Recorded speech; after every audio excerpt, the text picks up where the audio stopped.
Bem-vindo ao GoTech. No vídeo de hoje a gente vai falar sobre a versão Beta 2 do iOS 17.4. Saiu faz pouco tempo a Beta 1 e isso mostra que a Apple está trabalhando muito rápido no desenvolvimento de uma solução para a determinação da comunidade europeia quanto ao sideloading. Um fato interessante é que quando você agora entra na App Store depois dessa atualização, ele te diz que a App Store é um lugar seguro e confiável para descobrir apps e jogos, explorar eventos em apps, conferir artigos diários e recomendações dos nossos editores. Então, você percebe que eles começam a fazer uma publicidade dizendo o seguinte: olha, dentro da minha loja é confiável e seguro. Antes eles não precisavam fazer isso, justamente porque eles tinham um monopólio. Você não tinha a opção de instalar em outro lugar. É claro, lá nos primórdios do iOS a gente fazia isso via Cydia, mas com o passar do tempo isso deixou de ser interessante. E essa alteração ela vai ser feita só nos países da Comunidade Europeia, ou seja, não é Europa, porque a Inglaterra não faz parte da Comunidade Europeia, então a Apple vai continuar tendo o monopólio da sua loja de aplicativos. Outro fato interessante é que só vai acontecer no iPhone. No iPad, no Mac, você vai continuar tendo a sua loja de aplicativo e não vai ter a obrigação do sideloading. Então o que dá para perceber é que a Apple só vai tomar essa medida de permitir que um outro aplicativo seja utilizado para aquisição de aplicativos só quando for realmente forçada legalmente. Então, aqui a gente tem esse caso claro de ela já colocar na cabeça dos seus consumidores que um lugar seguro e confiável é a App Store. E realmente isso é um fato, porque para a Apple colocar um aplicativo dentro da sua loja, é feita uma série de testes, verificação de privacidade, entre outros parâmetros que ela utiliza para dizer se o aplicativo é elegível para estar aqui ou não. Outros pontos que foram alterados devido à legislação europeia é a possibilidade de você não só mais utilizar o Safari como o seu principal motor de pesquisa, de busca na internet. Você vai ter a opção de utilizar um Safari, que é o que nós já estamos acostumados, o Chrome como seu aplicativo preferencial, ou o Firefox, ou o Bing, ou o Opera, qualquer navegador que você tenha de preferência. Então, essa medida é bem interessante. E eu já percebi aqui, fazendo os testes no iOS 17.4 Beta 2, que ocorreu uma alteração no design do Safari. Então, nós percebemos aqui na barra de pesquisa, onde nós colocamos o endereço para navegar no iPhone, está maior. Essa daqui é a versão, como eu falei, 17.4, essa é a 17.3, do que a 17.3. Então a gente ganhou uma área um pouco maior. É um redesign, mas mostra que eles estão atualizando, inclusive, apps da própria Apple e atualizando ele com o passar do tempo. Pode ser que essa mudança aqui não seja utilizada nem na 17.4 na versão Release Candidate. Mas a gente aqui acaba trabalhando diretamente com vários betas, a gente percebeu essa alteração. Outro ponto interessante foi constatado também na 17.4, mas ainda não está liberado o recurso, a gente testou, é que vocês devem ter lembrado a forma de você passar o contato só fazendo a batida, o bumping, né? E agora você vai poder também transferir notas. Então, você já pode fazer notas compartilhadas, colocando lá a característica com quem você quer compartilhar a nota, mas agora também você vai poder compartilhar ela fisicamente. Então, quando você tiver dois iPhones rodando a 17.4, assim que a Apple permitir o recurso, você bate os dois e eles vão transferir a nota que você está trabalhando um para o outro e já vai linkar as propriedades de edição para que ambos possam fazer uma colaboração em cima de uma nota. Então, na versão americana e na versão alemã, agora é possível você fazer a customização de como você quer que a assistente pessoal seja chamada. Eu não vou citar o nome dela por motivos óbvios, mas na versão americana, você tem a opção de utilizar Hi e o nome, ou somente o nome dela. E vai acontecer a mesma coisa na versão em alemão. Provavelmente logo também a gente deve ter essa opção de configuração aqui. Outro ponto interessante também é no gerenciador de arquivos, agora a gente teve um redesign. Então eu vou pegar aqui novamente o iPhone com 17.3 e você vai perceber que já foram alterados aqui ícones como, por exemplo, do iCloud.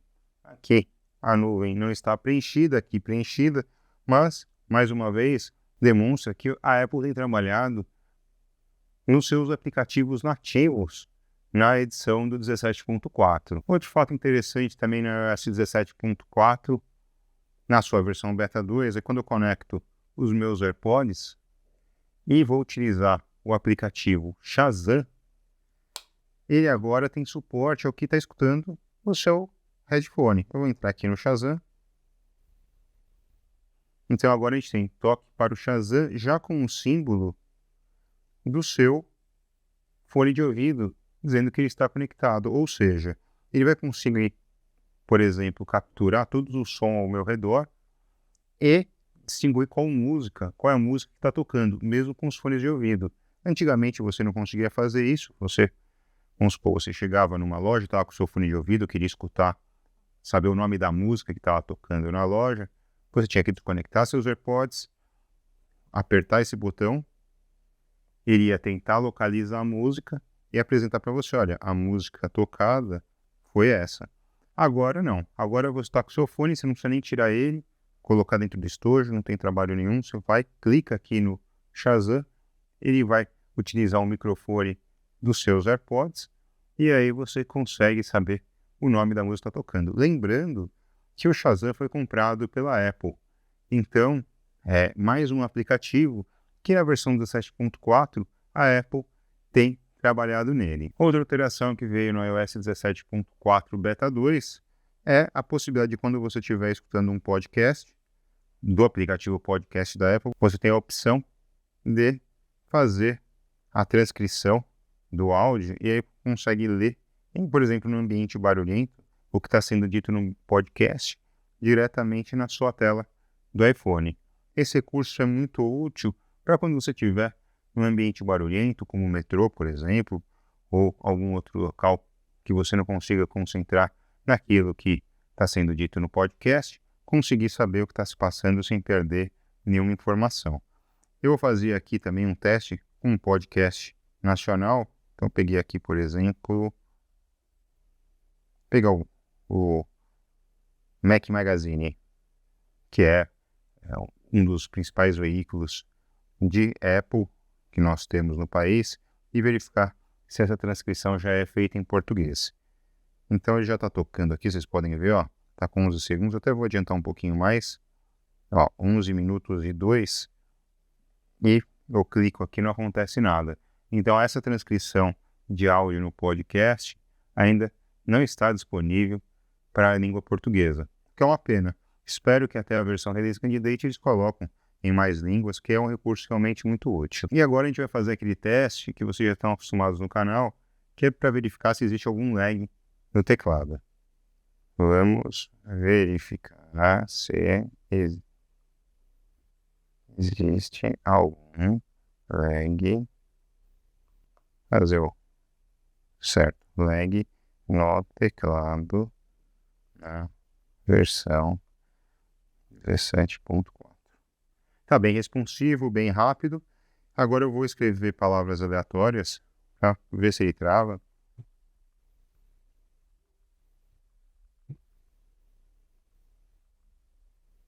Normal até agora. E por fim, fazer o teste de microfone para ver se também a parte de transcrição está rápida. Esse é um teste para verificar se a transcrição no aplicativo Notas, na versão 17.41 Beta 2, está funcionando bem. Ao que tudo indica, parece que não há problema de engasgos, e eu vou tentar poder falar um pouquinho mais rápido e até mais travado para ver se você consegue entender tudo aquilo que eu estou falando e você consegue também, inclusive, transcrever. Então, vocês podem perceber que ficou perfeito.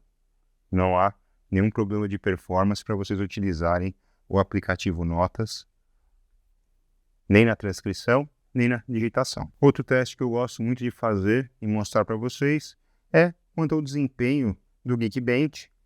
A gente vai fazer o teste de CPU para ver se houve uma melhora na performance. Lembrando que da 17.3 versão final e para 17.4 na versão Beta 1, houve uma queda de desempenho. Vamos ver se isso melhorou.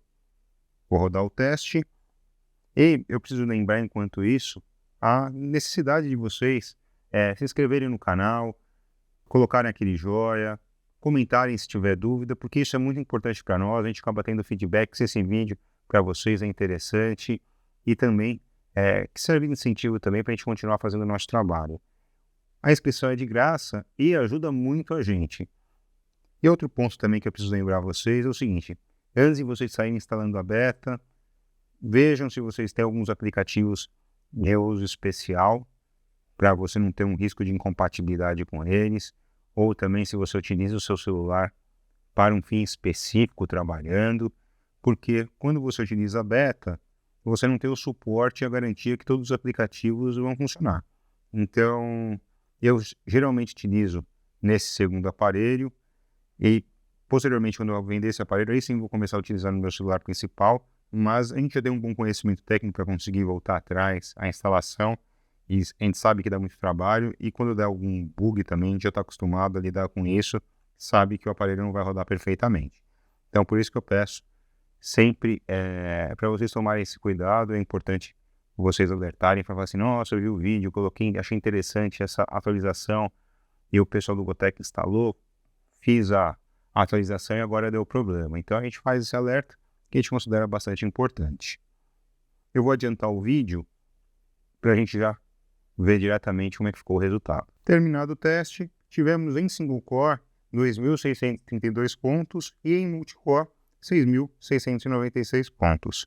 Vou comparar aqui com os resultados que nós fizemos no outro Beta 1. Então, olha só que interessante, ó. A gente caiu mais um pouco. Nós tínhamos 2.638 e foi para 2.632. Foi 0,3%, é uma queda pequena em single core, não é tão significativa assim, mas não deixa de ser uma queda. E em multicore nós tínhamos 6.712 e caiu agora para 6.696, ou seja, caiu 0,1% em multicore. E se nós verificarmos aqui, na 18 de janeiro, que a gente fez, que era a 17.3 Release Candidate, ele caiu ainda mais. Então a gente não teve uma recuperação de performance, pelo contrário, essa Beta 2 ela caiu um pouquinho mais, mas não chega a afetar o uso do iPhone 14 Pro. Então agora vamos para previsão de lançamento. Eu acredito que a versão Release Candidate deve sair entre 27 e 28 de fevereiro. Já a versão final, eu já apostaria lá para o dia 5, 6 de março de 2024. E aí ela vai estar disponível para todo mundo. Isso caso eles não encontrem nenhum grande problema na atualização. Eu espero que vocês tenham gostado do vídeo. Peço que se inscrevam no canal, compartilhem e até o próximo vídeo. Tchau, tchau.